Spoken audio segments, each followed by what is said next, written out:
Y aquí ya entramos en el tema del taller. Voy a tomar un poquitito de agua, permiso.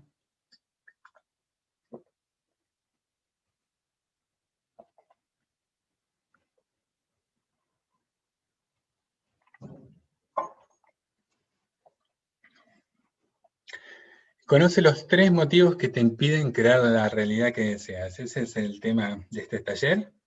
Y un poco es para que cada uno pueda observarse, para que cada uno pueda conectar con esos motivos y revisar en sí mismo si están siendo un límite o no son un límite. Y si son un límite, realmente de poder quitar ese límite, ¿no? De tomar la decisión consciente de quitar ese límite y de dar permiso a gestar una realidad diferente. O a iniciar ese movimiento, ¿no? A veces no es de un día para el otro, pero el simple hecho de querer y de comenzar o de continuar hace que las cosas empiecen a gestarse en la realidad.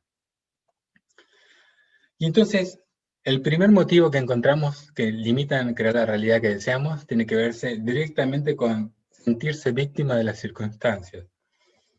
¿Quién no se sintió alguna vez víctima de un suceso que le está pasando, ¿no? Y uno dice, pero ¿por qué me pasa a mí esto? Esto otra vez me pasa a mí. Y tira como la situación a lo externo, ¿no? Como la culpa del otro, del gobierno, de la política, del vecino, de este familiar específico que cada uno tiene. Y entonces, lejos de hacerse cargo, es como que lo externo es lo que nos está limitando. Y es un poco el sentir o creer que la vida nos sucede a nosotros, que no somos nosotros los creadores de nuestra vida, sino que la vida nos va sucediendo, ese acto de tiempo que nos va pasando mientras vamos creciendo. Entonces, con eso tiene que ver un poco el sentirse víctima de las circunstancias. Luego le vamos a dar un poquitito más de profundidad. El segundo motivo es no tener claridad en lo que quieres o en lo que deseas. Imagínate tener el poder de crear la realidad que quieras, pero no saber qué es lo que querés. Imagínate solo eso. Y muchas veces sabemos lo que no queremos. O sea, lo que no queremos lo tenemos muy claro. Pero lo que sí queremos no está tan claro. Entonces, como sabemos lo que no queremos, muchas veces eso que no queremos se sigue repitiendo en nuestra vida, porque nuestro foco de atención va en lo que no queremos. Y hay que correrlo un poquitito y alinearlo a lo que sí queremos. Y si no sabemos qué queremos, empezar a ahondar en la profundidad de nuestro ser para que eso salga hacia el afuera y podamos observarlo, y de eso vamos a charlar un poquitito también en el taller. Y el tercer motivo que limita a crear la realidad que deseo es no saber cuál es tu propósito en la vida. ¿Cuál es mi propósito en la vida? Como yo no sé cuál es mi propósito, yo no sé cuál es mi motivo por el cual late mi corazón, por el cual me despierto cada mañana, por el cual me enfrento a las situaciones de la vida, entonces como no tener prácticamente una brújula. Es como ese marinero hay un dicho que dice, marinero que no sabe a dónde va, nunca tiene viento a su favor. Entonces un poco conectar con el propósito es conectar con esas herramientas que uno trae, ese bagaje que uno trae, y que son un poco nuestros dones. Los tenemos ahí, guardados.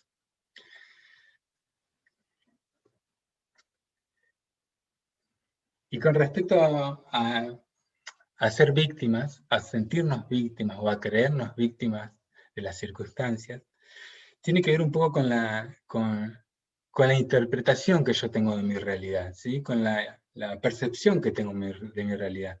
Hay personas que ante un mismo hecho tienen interpretaciones diferentes y desenlaces en sus vidas completamente diferentes. Por ejemplo, a una persona la echan de su trabajo, se queda sin trabajo, y esa persona quizás entra en un estado depresivo, porque justo en su peor momento de la vida, cuanto más necesitaba económicamente de ese ingreso, por motivo X lo expulsan, lo echan del trabajo, y entonces eso lo lleva a un estado depresivo, y toda su realidad está percibida desde ese lugar. En cambio, otra persona ante ese mismo hecho, de repente se queda sin trabajo y empieza a conectar consigo y dice, ¿qué puedo hacer ahora con el tiempo? Y empieza a conectar con deseos y con propósitos, y quizás comienza a hacer un emprendimiento, y ese emprendimiento lo lleva a conocer gente nueva, y esa gente nueva lo lleva a nuevas decisiones, a nuevas realidades, y se despliega toda una posibilidad de futuro completamente diferente si no lo hubiesen echado de ese trabajo. Y quizás esa persona nunca se hubiese animado a renunciar. Pero el simple hecho de que lo echaron y que se dio permiso de habilitarse a que suceda algo diferente, o a verlo de un modo diferente, eso fue haciendo que su desenlace en la vida sea de otro modo.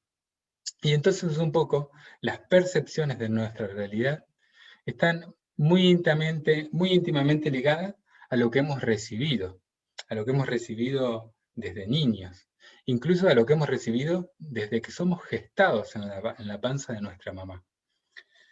Imagínense que hay una información en lo que tiene que ver con la transferencia de nuestros padres a nuestros hijos, o de los abuelos a nuestros padres. Hay una información de transferencia que tiene que ver con la supervivencia de la especie. Entonces, hay situaciones que han vivido nuestros padres o nuestros abuelos que para el inconsciente representan algo muy importante, porque al inconsciente esas situaciones representan que si esa persona pudo sobrevivir, es decir, atravesó ciertas dificultades y siguió vivo, esa información para nuestro inconsciente representa que si yo me enfrento a esas situaciones, puedo seguir vivo. Es decir, que esa información opera como si fuese información de supervivencia. Entonces se va transmitiendo de generación en generación. Y cada hijo o hija, a veces, por tener esa misma información, repite los patrones de los padres. Patrones de pensamientos, patrones emocionales, repetimos las mismas situaciones muchas veces, porque está diseñado así el sistema para permitir la supervivencia.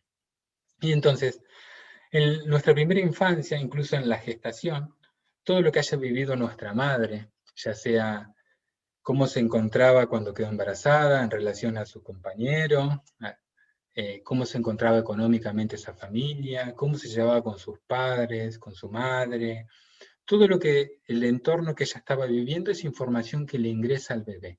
Es una información que comienza a generarle una nutrición para experimentar luego la vida. Y en los primeros años de vida, desde que nace hasta los 7 años, los niños prácticamente están en una frecuencia donde toda la información que reciben la van absorbiendo como una esponja. Entonces esa información que absorben va formando como un filtro, donde ese filtro les permite ver la realidad de un modo muy particular, y que es la realidad que cada familia vive. Entonces van creciendo observando la realidad según como sus padres la observaban, y sus padres según como sus abuelos la observaban. Entonces se va dando esa continuidad desde ese lugar. Y ahí nos encontramos, por ejemplo, donde diferentes personas, ante un mismo hecho o ante un acontecimiento, algunos ven que es un cuadrado, otros ven que es un círculo, otros ven un cilindro. Es decir, hay diferentes puntos de vista que comienzan a gestarse en ese primer entorno familiar y que luego cuando vamos creciendo, desde ese punto de vista vamos observando e interpretando toda nuestra realidad.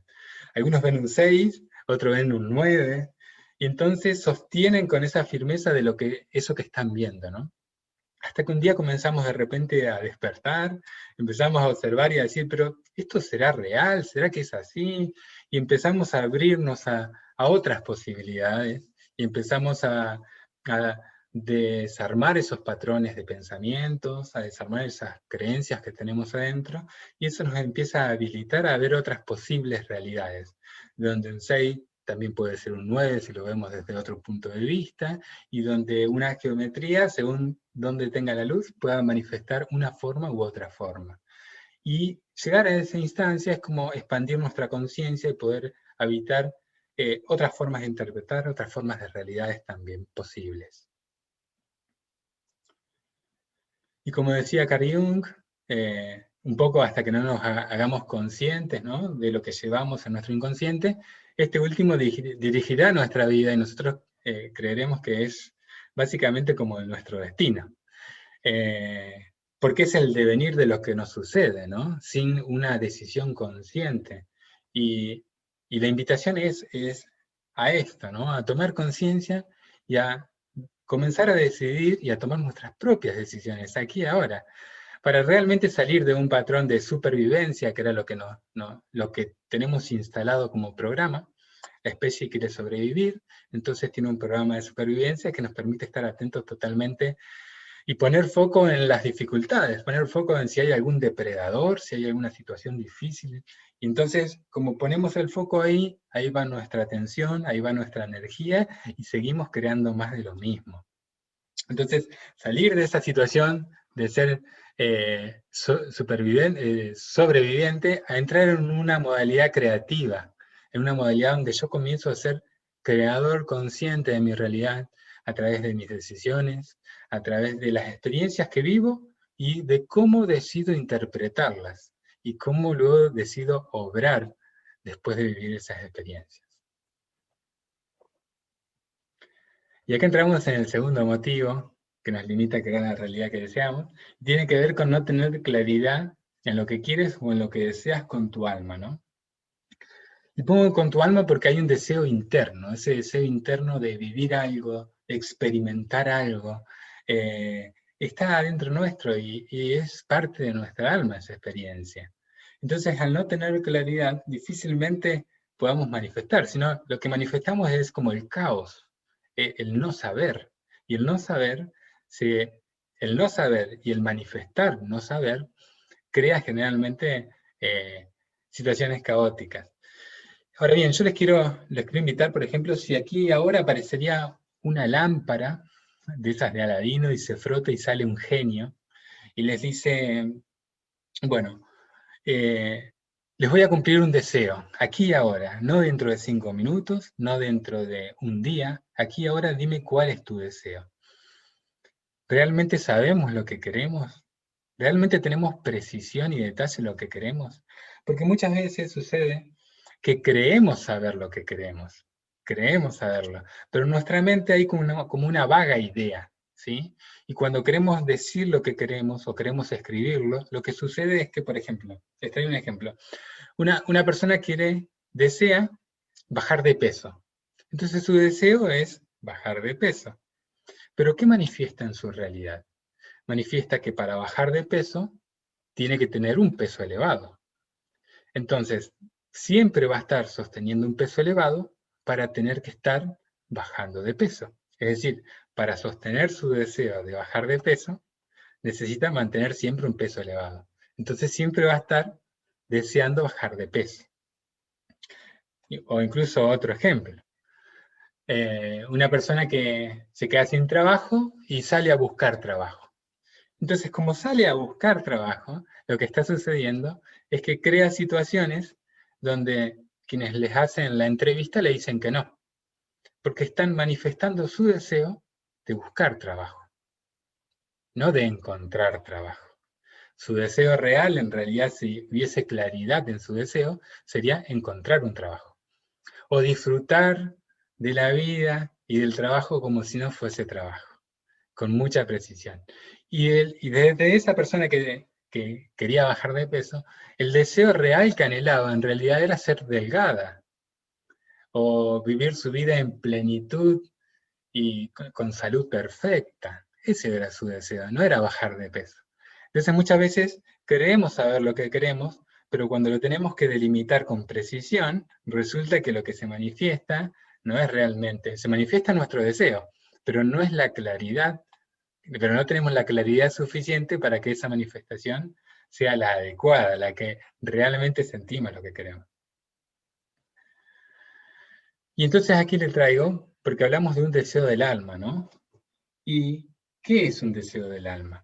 Un deseo del alma es un anhelo que tenemos internamente que cuando lo pensamos nos llenamos de energía, ¿no? Como nos nutre, nos ilumina, nos apasiona.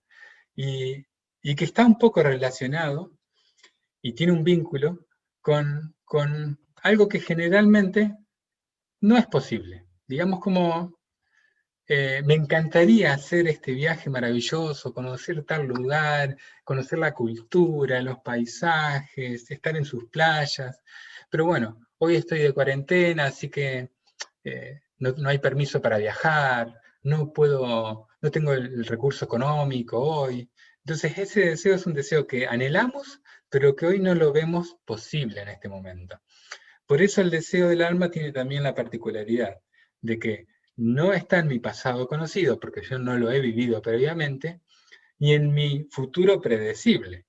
Es decir, no está la posibilidad de que yo hoy lo viva, ¿sí? Por X motivos. Ese es un deseo del alma.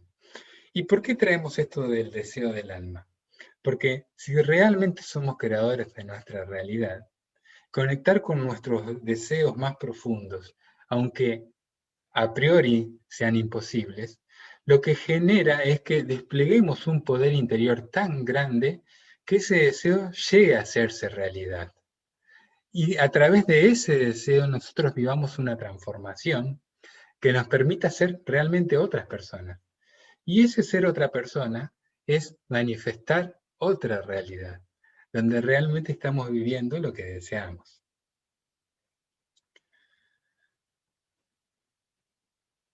Hay un libro que escribió una enfermera australiana que se acompañaba a pacientes que estaban en estados críticos también, pero eran pacientes terminales que tenían cáncer y que ya estaban en sus últimos momentos. Entonces ella le fue realizando preguntas a ellas y luego sacó un libro que en español se llama Los 5 arrepentimientos antes de la muerte, ¿no? Un libro con un título muy fuerte, ¿no? Y entonces esas personas que estaban ya como en su lecho de muerte, el arrepentimiento que tenían era no haber hecho lo que ellos deseaban.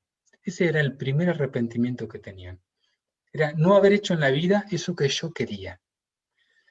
Y realmente, y luego lo que ellos explicaban era, no lo hice porque las personas me decían que mejor hacía otra cosa, que eso es imposible, que eso demanda mucho recurso económico, bueno, muchas excusas desde lo externo, desde todo el ambiente que los rodeaba, que ellos por ese motivo se dejaron guiar, se dejaron condicionar por ese ambiente y bueno, no habían hecho real eso que querían. Y antes de morir se encontraban con ese profundo arrepentimiento de realmente no haberse lanzado a hacer eso que querían. Porque realmente en esa instancia donde uno ya está previo a partir es como, me hubiese encantado vivir esto. Y yo les traigo en este momento a cada uno de ustedes, ya que el corazón de cada uno está latiendo en este momento, está presente y nos manifiesta vida todo el tiempo, es que vayamos por nuestro deseo del alma, es que lo hagamos realidad, no importa lo que suceda, porque de hecho el movimiento, este acto de movernos atrás de nuestro deseo, empieza a abrir puertas que yo les digo que son maravillosas y que simplemente hay que animarse, porque sí que es algo desconocido realmente, no saben cómo eso va a suceder, porque a priori hoy ese deseo quizás no lo ven en lo inmediato posible, pero se lanzan y van. Y la realidad va mostrando esa transformación propia de cada uno y va gestando externamente ese deseo en su realidad. Y aquí les quiero comentar un poquitito sobre un sistema que tenemos, ya que vengo del ámbito de la medicina, a aprovechar a contarles un poco de esta fisiología, ¿no? Por permiso que voy a tomar un poquitito más de agua.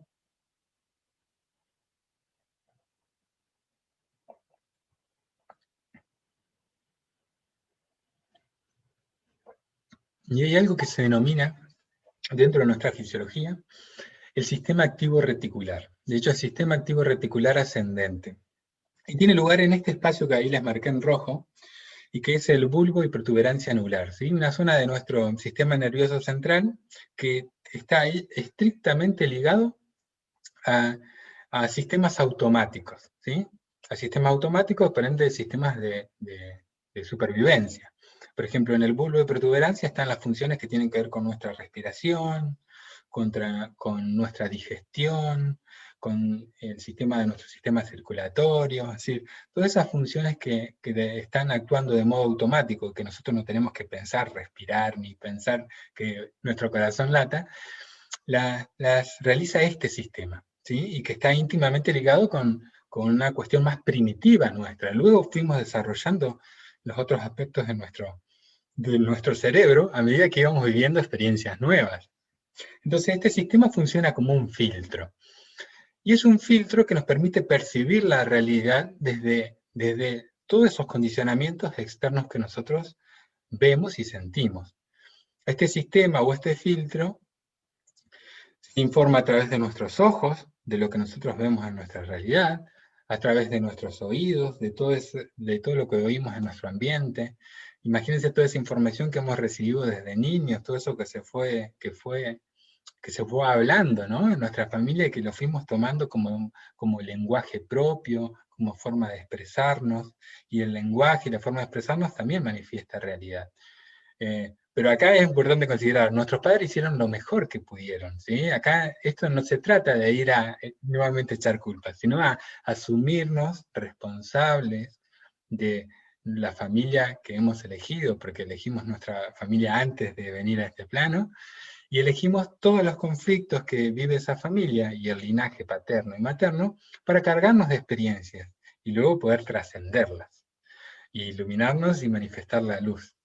Entonces, esta forma, este sistema que se nutre a través de lo que veo, lo que escucho, a través de lo que siento con mi cuerpo, las sensaciones físicas, mi postura, mis gestos en el cuerpo, van a informar a este filtro para que este filtro luego reparta hacia todo el sistema nervioso mi interpretación y mi accionar.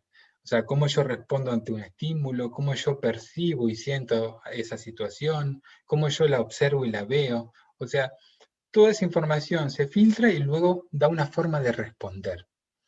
Y esa forma de responder, en primera instancia, tiene que ver con nuestra supervivencia, ¿sí? Era como para detectar depredadores y poder huir, escondernos o atacar a ese depredador y poder sobrevivir. Entonces tiene una función fundamental y primordial. Pero como nosotros estamos utilizando desde la conciencia toda esta perfección que es nuestro cuerpo, podemos también utilizar este sistema a nuestro favor y poder programar ese filtro para que sea útil en nuestra realidad, para que deje de percibir de un modo de supervivencia y comience a percibir de un modo creativo. Entonces, lo que les quiero compartir en este momento es un modo para programar ese filtro con nuestro deseo. ¿Cómo podemos programar este filtro con nuestro deseo? Bueno, primero teniendo claridad de nuestro deseo, ¿no? ¿Qué es lo que queremos? Luego, que sabemos lo que queremos, poder escribirlo y verlo en múltiples lugares de nuestra casa, hacer una maqueta hermosa donde está nuestra foto, viviendo ese deseo, disfrutando ese deseo con nuestros seres queridos, en el lugar que lo queremos. Poder también visualizar y sentirnos viviendo ese deseo, porque la visualización crea una imagen mental que realmente para el cerebro esa imagen mental es tan real como la realidad externa que yo observo. Y entonces esa información comienza a nutrir todo el sistema reticular activo. Entonces yo puedo ponerme a visualizarme como hicimos al inicio, poner una musiquita que se conecte con mi deseo, sonido de playa, sonido de pajaritos, de acuerdo al deseo que cada uno tiene.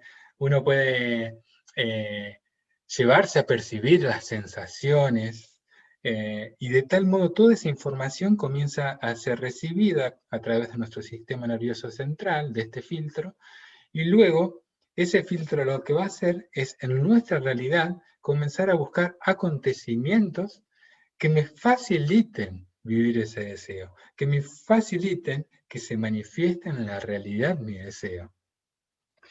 ¿Por qué? Porque a partir de que empezamos a nutrir de la información de lo que sí queremos, y con claridad, y con emoción, y con entusiasmo, y con deseo, toda esa maquinaria que nosotros ponemos, luego cuando desplegamos nuestra visión en lo externo, el filtro va a estar detectando, entonces va a detectar a las personas perfectas que me van a ayudar, va a aparecer el videíto de YouTube perfecto que viene a nutrirme, va a aparecer justo la conversación con tal persona que justo era del tema de lo que yo quería, y entonces empiezan a abrirse esas puertas maravillosas.